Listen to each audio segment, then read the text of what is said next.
12-year-old boy in a diner, unaware that the child's father was a powerful figure in the city.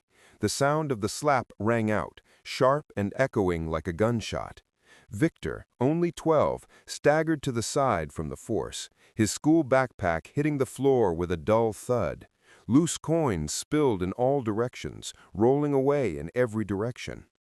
"Learn some respect, kid," shouted Jared Lee, 16, standing over him. At 6 feet tall, he towered over Victor, his clenched fist still raised, the gold emblem of his school's football team leaving a bruise on Victor's cheek. Dante's Diner was the kind of place where students gathered after school, cheap, loud, and with minimal staff supervision. Jared had ruled this domain for 2 years, extorting younger kids for lunch money and always finding ways to degrade anyone he considered beneath him. Victor, bruised but unfazed, slowly rose, his dark eyes showing no sign of fear, a detail Jared should have noticed, but he was too busy showing off, his friends laughing nearby. "Sorry," Victor mumbled as he started to gather his coins. They were the money his grandmother had given him, carefully counted to last the entire week. Jared sneered, kicking the coins away. "Sorry doesn't cover my sneakers you stepped on. I bet they cost more than your entire house, I bet." The laughter of Jared's friends grew louder, and phones appeared, eager to capture the moment. No one saw Victor discreetly turn on his phone and slide it under a nearby table, recording everything.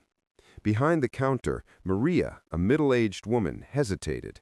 Jared was the son of a prominent businessman in town, while Victor was just another poor kid.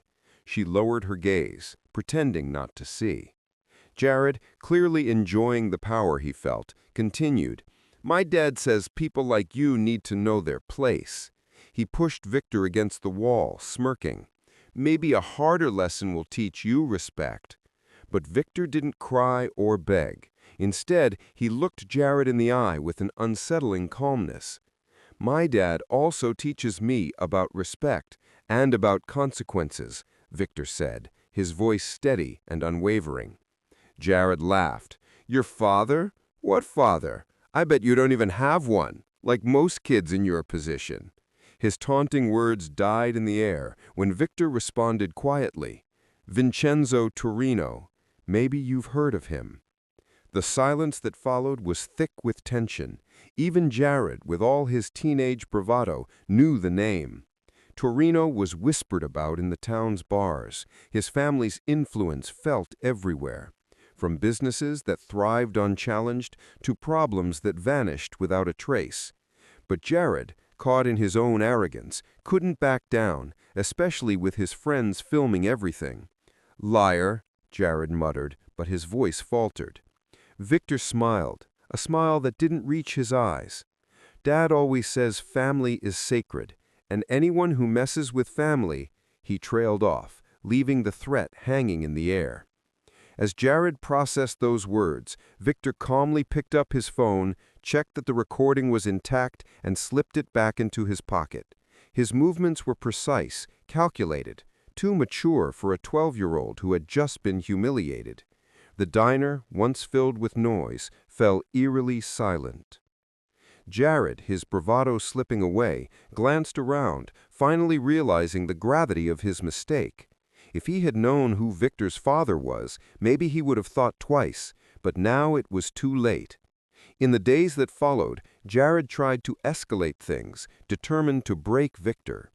At school, he began a series of taunts and bullying, each attempt more calculated than the last. "Hey, Torino," Jared sneered down the hallway of Ridgeview High, "your Mafia daddy isn't going to protect you here." Victor, unfazed, simply walked past him, ignoring the laughter and whispers of his friends. His backpack had gone missing again, and an offensive note had been slipped into his desk. Victor's calmness never wavered. In fact, he began documenting every incident, every push, every insult, every time Jared humiliated him. At just 12 years old, he had already learned from his father that documentation was power, and that power, when used right, brought justice.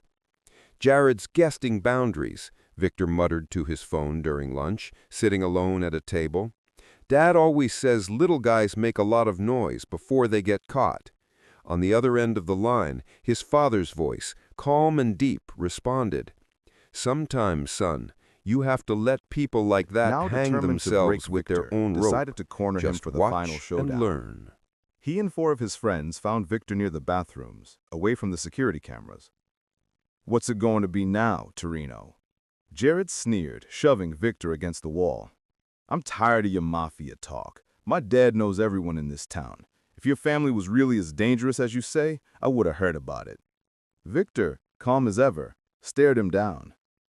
"Maybe you don't know the right people to hear the right stories." "Liar," Jared spat. He clenched his fists. "That your dad doesn't even exist, just like most kids who talk big." But Victor wasn't afraid. "Be careful what you say next," he warned, his voice low but firm. Jared hesitated, then threw another taunt. "Or what? You gonna call your imaginary daddy?" Victor reached into his pocket. "Actually, that's a good idea," he said, his voice calm. He pulled out his phone, dialing a number. The voice that answered was unmistakable, deep, controlled, with a subtle Italian accent that everyone in town recognized. "Hi, Dad. I'm with Jared Lee. You remember him?" Jared froze. He knew that voice. The entire room went silent as Victor held the phone out to him. "He wants to talk to you," Victor said. Jared, his face draining of color, took the phone, his hands shaking. "Hello, Mr. Torino?" The voice on the other end was polite, almost friendly. "I hear you and my son have had some issues." The tension in the air thickened. Vincenzo Torino's voice remained calm, measured. "In my family, we respect one another, and when someone harms my family, it becomes a personal matter. I'm sure this was just a misunderstanding between children, but I want to make one thing clear. My son, Victor, is polite, respectful, and intelligent. He doesn't seek trouble. But I solve problems." Jared's knees wobbled as his friend slowly began to inch away. The weight of the conversation settled in. "I understand, sir," he said, his voice barely audible. Vincenzo's voice was smooth but firm. "Good. Now, give the phone back to Victor." Jared handed the phone back, his face pale. Victor looked at him, a small, controlled smile on his face. "Dad says it's important to know the families of your classmates," he said, his voice calm, with a touch of humor. As the call ended, the room felt like it was spinning for Jared. His world, once solid and predictable, had shifted under him. He had just unknowingly threatened the son of one of the most powerful families in the city. But this was only the beginning of his downfall. Over the next few days, the consequences of his actions would unfold in ways he could never have imagined. And it all started with a 12-year-old boy who wasn't as powerless as he seemed. Derek Thompson's life started to unravel quickly after the phone call. On the following Monday, he was summoned to Principal Jacobs' office.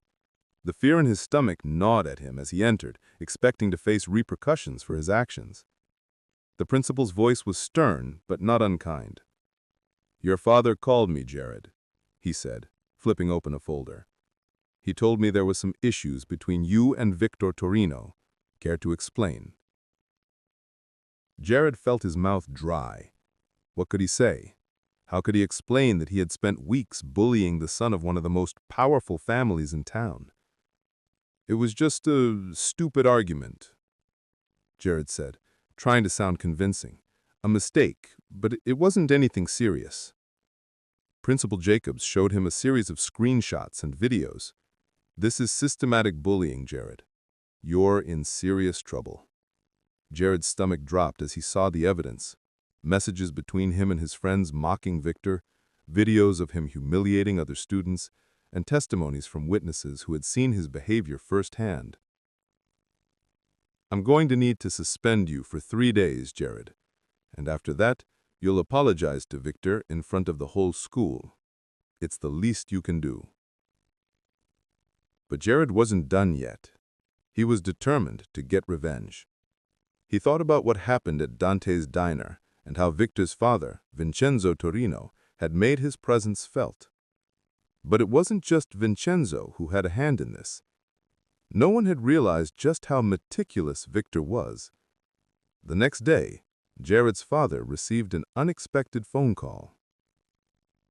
"Mr. Thompson?" Vincenzo Torino's voice was smooth, almost too calm. "I hear our sons had a little disagreement. How about we talk about it in person?" Jared's father felt his pulse quicken. What could Vincenzo want? And what would it mean for his family if things went south? As he arrived at the agreed meeting spot, his mind raced with questions. What did Vincenzo know? What was going to happen to his son? The conversation would change everything for both families. Vincenzo Torino was cool and composed. He greeted Jared's father, Richard, with a polite handshake, folding up the Italian newspaper he had been reading. "Mr. Thompson," Vincenzo said, offering him a seat in the back office of a quiet building. "Thank you for coming. Let's talk about the situation with our sons." Richard tried to maintain a businesslike composure. He wasn't prepared for this. "I'm sure we can work this out, Mr. Torino. Let's resolve this like civilized men." Vincenzo's smile was reassuring but firm. "Of course," he said, his tone calm but commanding. "Let's make sure our families get along better." The conversation, although polite on the surface, was laced with hidden meanings. Vincenzo made it clear that family was sacred to him, and that Jared's actions would have consequences. Richard was sweating by the end of the meeting. He realized, for the first time, the immense power Vincenzo wielded, not just in the city, but in shaping his own family's fate. When the meeting concluded, Richard made his way out, his mind reeling with the implications. As he got into his car, he looked at Jared, who was waiting nearby. "We're moving," Richard whispered, his face pale. Jared, confused, followed his father's lead. "What did Vincenzo say?" Richard glanced over his shoulder before replying. "He showed me pictures of our house, our properties, our family's every move. He doesn't need to make threats, son. He's already sent a message loud and clear." Jared's world began to crumble. He had underestimated Victor, the quiet 12-year-old boy who, as it turned out, had been collecting evidence against him for weeks. Every message, every video, every humiliation had been documented and organized with the precision of a professional investigator. Jared had no idea how deep the hole was that he had dug for himself. Back at school, Principal Jacobs had received a call from Vincenzo himself. There was no hiding anymore. Jared had crossed the line, and now the consequences were becoming clear. He was facing suspension, and worse, his family was in jeopardy. Meanwhile, Victor was preparing for the next move. He had turned the bullying he had endured into a case for justice, one that would affect more than just him. He had compiled a detailed presentation for the student council, documenting the toxic behavior of kids like Jared. And it wasn't just about revenge. It was about showing everyone how deeply entrenched bullying was in the school, and how those in power had allowed it to continue unchecked for too long. The day of the presentation arrived, and the school auditorium was packed with students, teachers, and even some local press. Victor stepped onto the stage, his posture confident, his voice steady as he began to present his findings. "My name is Victor Torino, and today I'm presenting a project on toxic behavior patterns in educational environments." His voice was clear, mature beyond his years, and every word seemed to carry the weight of someone who had been wronged, but had learned to turn that wrong into something powerful. Victor's presentation was an eye-opener for everyone present. He showed detailed evidence, including timelines, videos, and even text messages from Jared bragging about his bullying. As the audience watched, it became clear that Jared wasn't just a bully. He was the product of a system that allowed kids like him to thrive while others suffered in silence. But Victor wasn't just exposing Jared. He was exposing a system of complacency, one that had allowed bullying to continue unchecked for too long. By the time the presentation ended, Jared was sitting in the front row, trembling, humiliated, his face red with shame. He could feel the eyes of everyone in the room on him, the weight of his actions finally sinking in. But the most important lesson wasn't for Jared. It was for everyone else in that auditorium. Sometimes the most powerful leaders are the ones who are willing to stand up, speak out, and demand change, even if they're just 12 years old. Concluded, the applause was deafening. Students stood up, parents cheered, and even teachers nodded in approval. It was clear that Victor's message had struck a chord.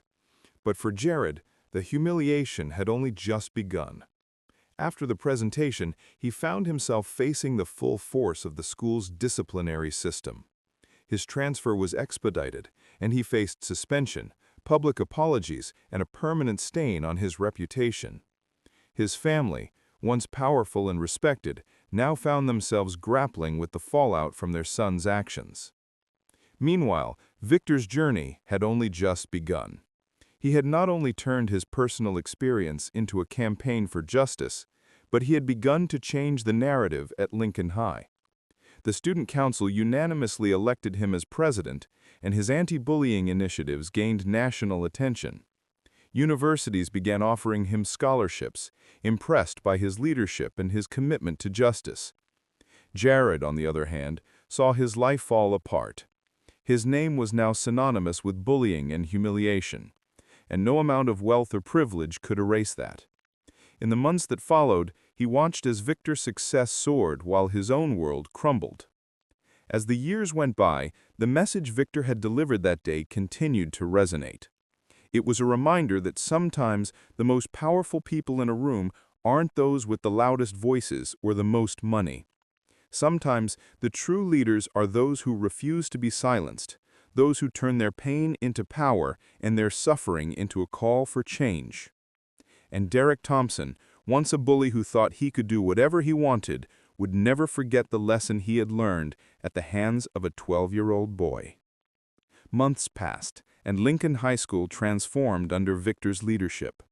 The anti-bullying program he had pioneered became a national model. He was invited to speak at educational conferences, and his campaign was being implemented in schools across the country. His work was praised not only for his effectiveness in curbing bullying, but also for its unique approach, using technology to document and report abuse. Victor had turned his suffering into an education for the entire community. The documentation of the bullying incidents became a critical tool for change, providing a transparent, undeniable record of the toxic behavior that had been allowed to fester in the halls of Lincoln High for too long. As for Jared, his life was forever altered. The once popular high school athlete who had ruled the school with his arrogance and privilege was now a cautionary tale. He had become a symbol of the dangers of underestimating others, of thinking that power and wealth could protect you from the consequences of your actions. Jared's family had to move out of state to escape the ongoing shame and public backlash. Despite his father's best efforts to salvage their reputation, the damage had been done. Colleges turned down Jared's applications when they discovered his involvement in bullying. Employers looked up his name and found his dark history, and job opportunities vanished. No amount of money could undo the reputation he had destroyed through his cruelty. Meanwhile, Victor thrived. His calm, steady demeanor and his unwavering commitment to justice had earned him the respect of students, teachers, and even the local community. He had taken the bullying he endured and transformed it into a movement that empowered others to stand up for themselves and demand respect. He had proven that true power wasn't in the wealth or status you were born into. It was in your ability to rise above adversity and fight for what was right. On the day of Victor's high school graduation, the auditorium was filled with pride and anticipation. Vincenzo Torino, standing quietly in the back, watched with a sense of pride that only a father could understand. His son had not only navigated the challenges of growing up in a difficult environment, but had done so with grace, intelligence, and strength. Victor walked across the stage to receive his diploma, his head held high. As he shook the principal's hand, the crowd erupted in applause. He was awarded 3 prestigious honors: academic merit, community leadership, and civil courage. It was a moment of triumph, not just for Victor, but for everyone who had supported his mission for change. In the audience, a few familiar faces were watching. Families of the students who had been victims of Jared's bullying. They too had seen their children suffering, and they knew that Victor had changed the narrative for good. But Jared was nowhere to be found. It was clear that he had not come to see Victor's success. It was too much for him to bear. Victor's parents, Isabella and Vincenzo, exchanged proud glances as they watched their son. Isabella leaned over to Vincenzo. She said, "He's not just our son, he's a hero, and he doesn't even realize how much he's done." Vincenzo smiled, his eyes glistening. He said, "He's learned everything I could teach him, but now he's teaching the world." As the ceremony ended, Victor walked off the stage, his classmates and teachers surrounding him with congratulations. He had already received full scholarships from 5 prestigious universities, each eager to have him join their ranks. His future was bright, and his path had only just begun. Across town, Derek Thompson was watching the ceremony on YouTube. His eyes were glued to the screen, watching as Victor's accomplishments were celebrated. The boy who had once been an easy target for his taunts and humiliation was now the hero of the day. Derek's mind raced with regret and disbelief. He had never imagined that Victor, of all people, would turn the tables on him so completely. He had never realized how much power the quiet, unassuming kid had hidden beneath the surface. And now, as he watched the world cheer for Victor, Derek understood the true meaning of humility and the cost of his own arrogance.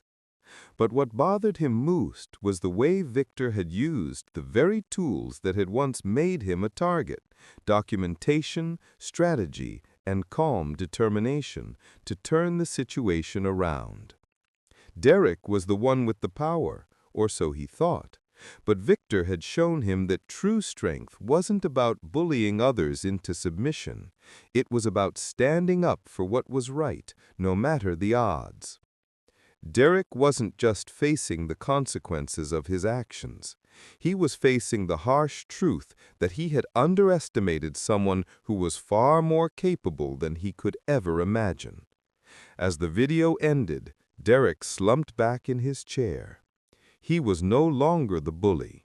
He was the one being bullied by the weight of his own past. Victor's anti-bullying campaign had far-reaching effects beyond Lincoln High. Schools across the country began implementing similar initiatives, inspired by Victor's meticulous documentation and his drive to create a safer, more inclusive environment for students. Victor's story was picked up by major media outlets, and he was invited to speak at conferences about the importance of standing up to bullying, using technology to protect oneself, and empowering others to take action. Victor had become a national symbol of courage and leadership. But even as his success soared, he remained grounded, always focused on the bigger picture. He knew that his work wasn't done. There were still kids out there suffering, and there were still systems that needed to change. He continued his education, majoring in law and sociology, determined to fight for justice on a larger scale. But even as he climbed the academic ladder, he never forgot the lessons he had learned at Lincoln High. He knew that the fight against bullying wasn't just about standing up for oneself. It was about creating a world where everyone was treated with dignity and respect, regardless of their background or their family name. And as for Jared, he never fully recovered from the public humiliation he had faced. His family moved away, but the videos of Victor's presentation followed them wherever they went. Jared's name became synonymous with the kind of behavior no one wanted to associate with.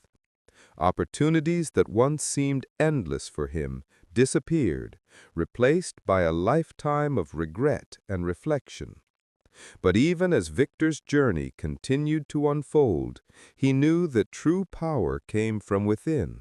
He had already proven that, at just 12 years old, a single person could make a difference, could change a system, could rise above the toxic forces that sought to tear them down. And for Victor Torino, that was just the beginning. Years later, Victor stood at the podium of a major international conference on bullying prevention, addressing an audience of educators, activists, and policymakers. He spoke passionately about the need for systemic change and the power of technology in documenting and combating bullying. He shared stories of the students who had been saved by the initiatives he had started, the kids who had found their voices and their strength through his efforts. As the conference came to an end, the audience gave him a standing ovation. Victor looked out at the crowd, his heart swelling with pride. He had come a long way from the quiet 12-year-old boy who had once been the target of Jared Thompson's bullying. But what Victor had learned over the years was that his true success wasn't measured by the awards he had received or the recognition he had gained. It was measured by the lives he had touched, the change he had sparked, and the voices of those who had found strength in his message. And as for Jared, he had faded from public view. But Victor knew that the lessons Jared had learned would stay with him for the rest of his life. If nothing else, Jared would never forget the true power of respect and how one person's refusal to back down could change the course of everything. Victor's story was proof that no matter your age, your background, or the obstacles in your path, you have the power to change the world. All it takes is the courage to stand up, the wisdom to act, and the determination to never stop fighting for what is right. Victor's story continued to inspire. His work on anti-bullying campaigns evolved into a broader movement for educational reform. His focus wasn't just on stopping bullying, but also on building environments where children could learn compassion, respect, and empathy. He worked closely with educational institutions, helping them implement programs that prioritized mental health, inclusivity, and the well-being of every student. Victor's reputation as a leader in social justice only grew. He became a sought-after speaker, addressing audiences around the world on the importance of kindness and respect in schools. What started as a personal battle against a bully had transformed into a mission to change the culture of education itself. But Victor never forgot where it all began. Despite his newfound success, Victor made sure to stay connected to his roots. He returned to Ridgeview High School regularly, giving speeches to students and mentoring those who, like he had once been, were struggling in silence. He often visited schools in underprivileged neighborhoods, providing resources and support to students who were at risk of being overlooked. Meanwhile, Jared's life had taken a drastically different turn. His family, after relocating, had tried to start over, but the stain of Jared's past actions remained. He found it increasingly difficult to escape the reputation that had followed him from Ridgeview.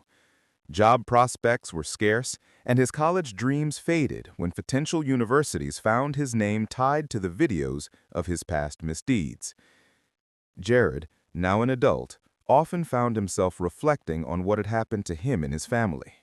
He tried to move on, to rebuild his life, but there were moments when he would hear the words, "Family is sacred," echo in his mind, a constant reminder of the lesson he had learned the hard way. It was clear that no amount of money or status could erase the consequences of his actions. Victor's success wasn't only measured in the accolades he received or the awards he won. It was seen in the profound impact he had on others. He had inspired countless students, teachers, and communities to take a stand against bullying. And while his family, especially his father Vincenzo, remained his greatest supporters, it was clear that Victor had created a legacy of his own. One evening, while Victor was speaking at a major conference in Chicago, a young woman approached him after his speech. She introduced herself as Mia, a high school student who had experienced relentless bullying throughout her life. She thanked Victor for his work, explaining that it had given her the courage to finally speak out about her own struggles. "Your story," she said, "has helped me believe that I can stand up for myself and make a change.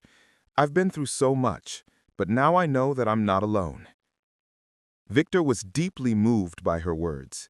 It was moments like this, he realized, that defined his journey. Not the awards or the recognition, but the lives he was able to touch.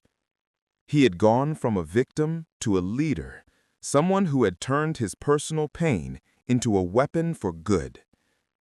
Victor continued his work, pushing for more comprehensive anti-bullying policies and expanding his campaign to other countries.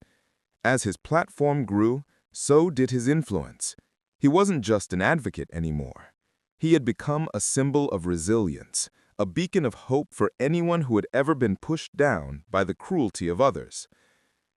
It was during one of his visits to a school that Victor found himself face to face with Jared again.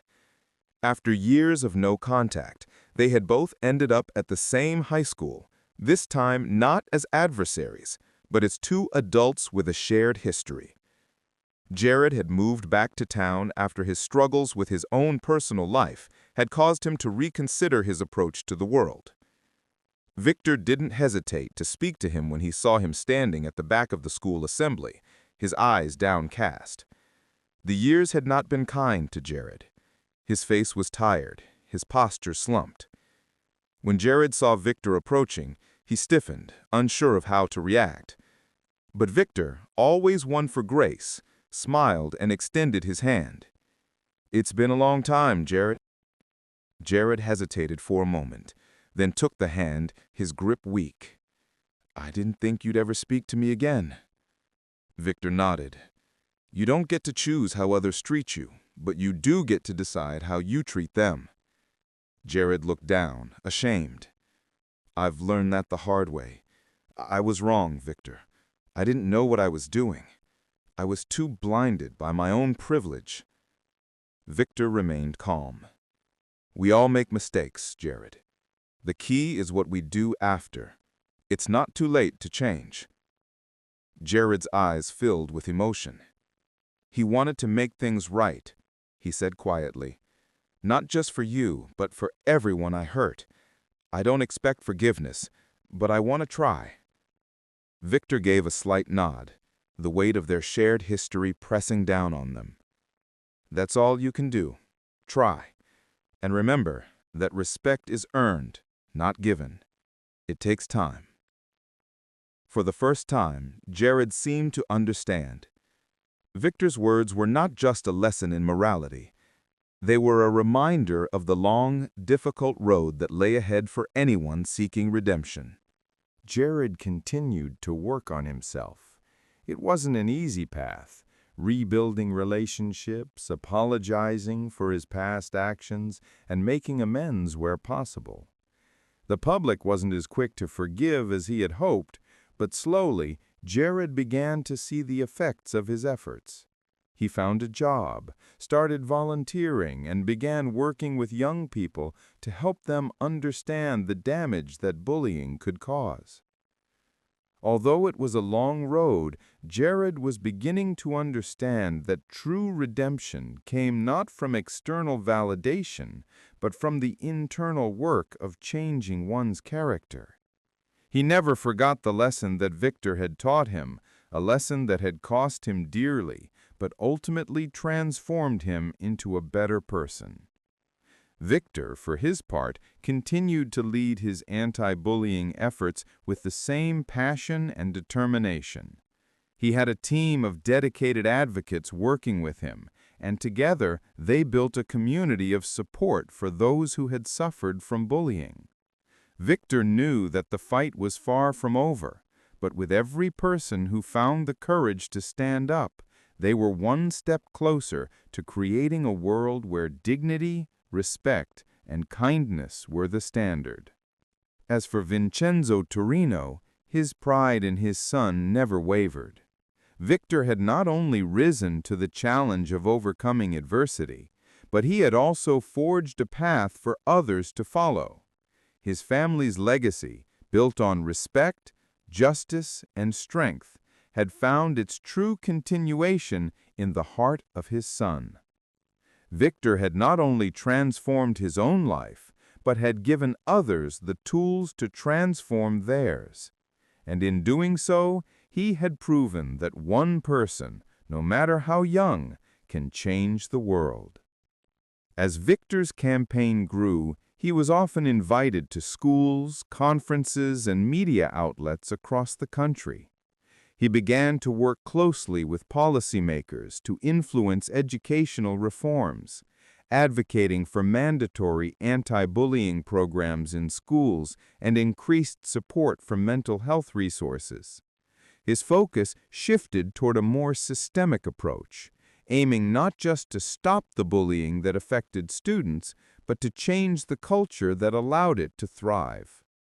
Victor's reputation as a leader and advocate was solidified when he was nominated for several prestigious awards, including a National Humanitarian Award for his work on educational reform.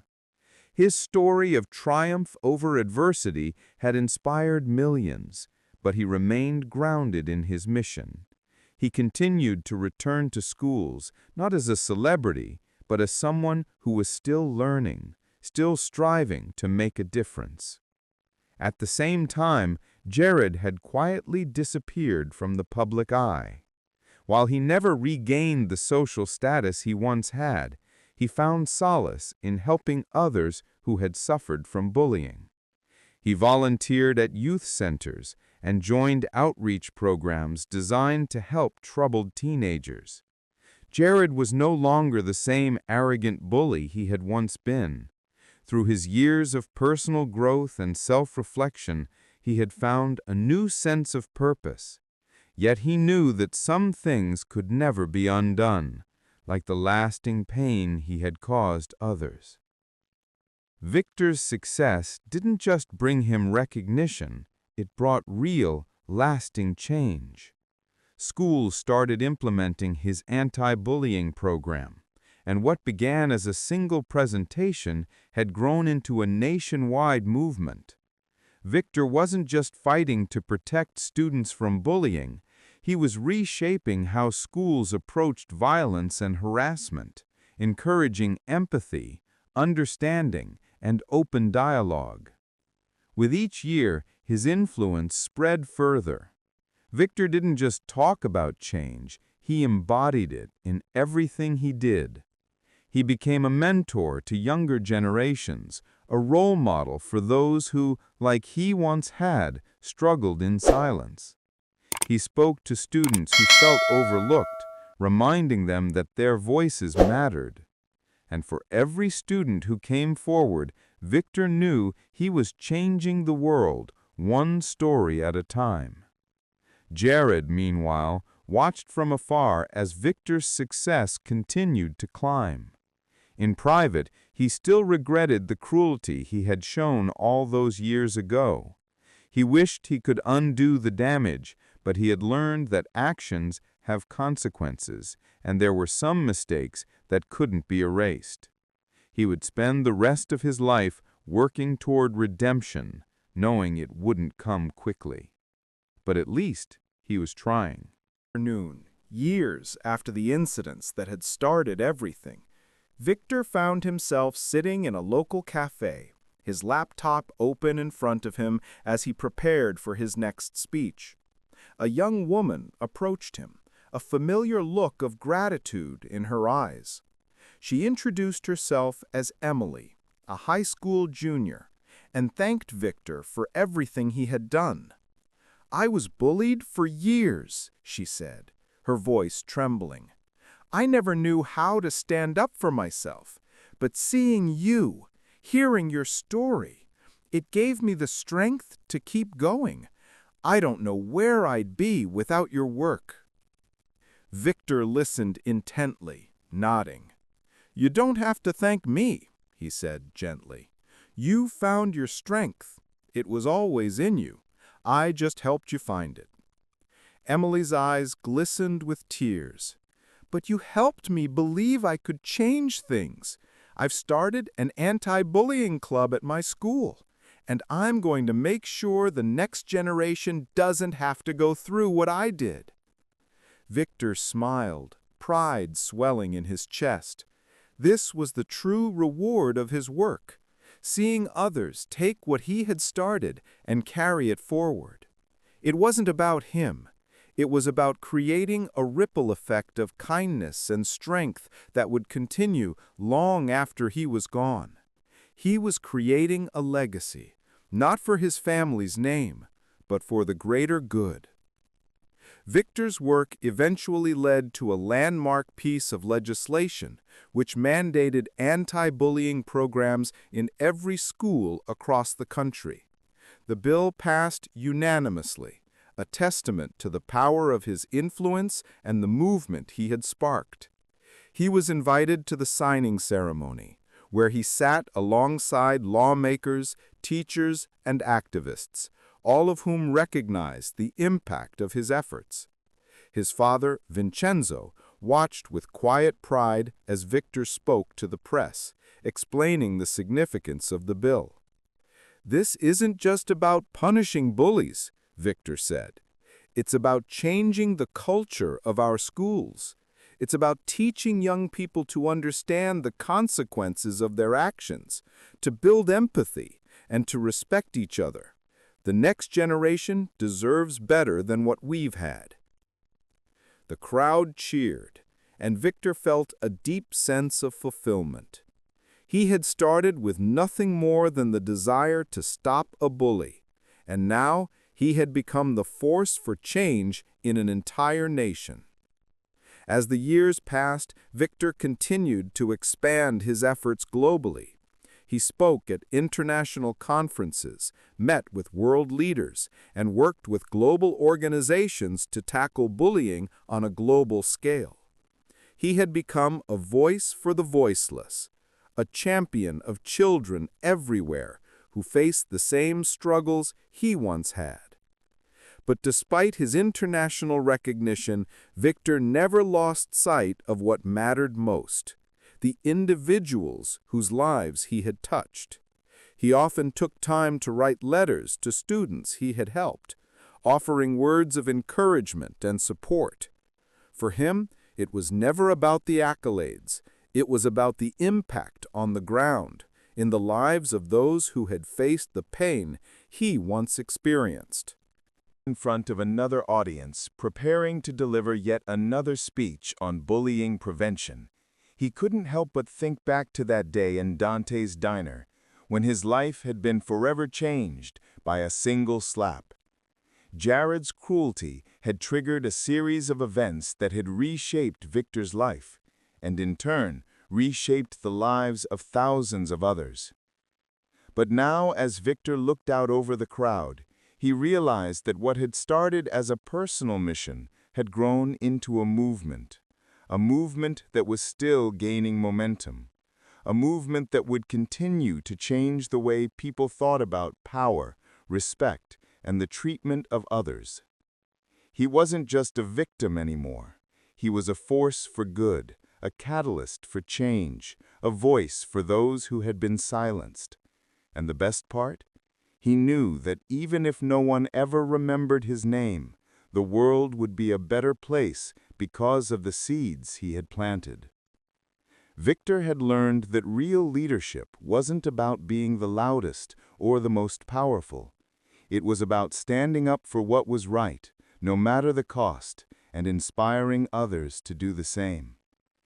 And in that quiet, humble truth, he had found his greatest victory.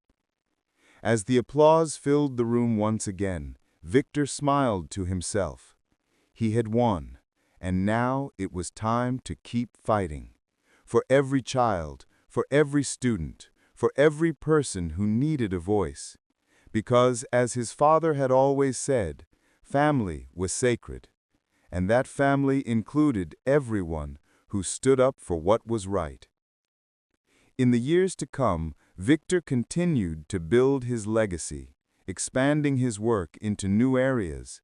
He partnered with mental health organizations, focusing on the long-term effects of bullying on mental well-being. He became a powerful advocate for children's rights, pushing for policies that protected the most vulnerable members of society. His work extended beyond the classroom, touching communities, businesses, and governments alike. But no matter how much his career grew, Victor remained true to the core of his mission: to ensure that no child would have to endure the same pain he had had. He had seen firsthand the damage that bullying could cause, not just in the moment, but for years to come. And he was determined to ensure that future generations would grow up in a world that valued kindness, respect, and empathy over cruelty and indifference. Victor's journey had been one of transformation, not just for himself, but for everyone who had crossed his path. He had taken the worst thing that had ever happened to him and used it to fuel a revolution of compassion. And in doing so, he had proven that even the smallest voices can echo through the halls of history. As he stood on the stage for the final time, addressing an auditorium full of students, teachers, and parents, Victor knew that his work was far from over.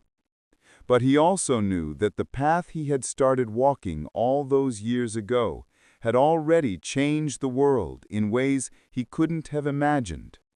And that, he realized, was the true power of one person's voice. It had all started with a slap, a moment of cruelty.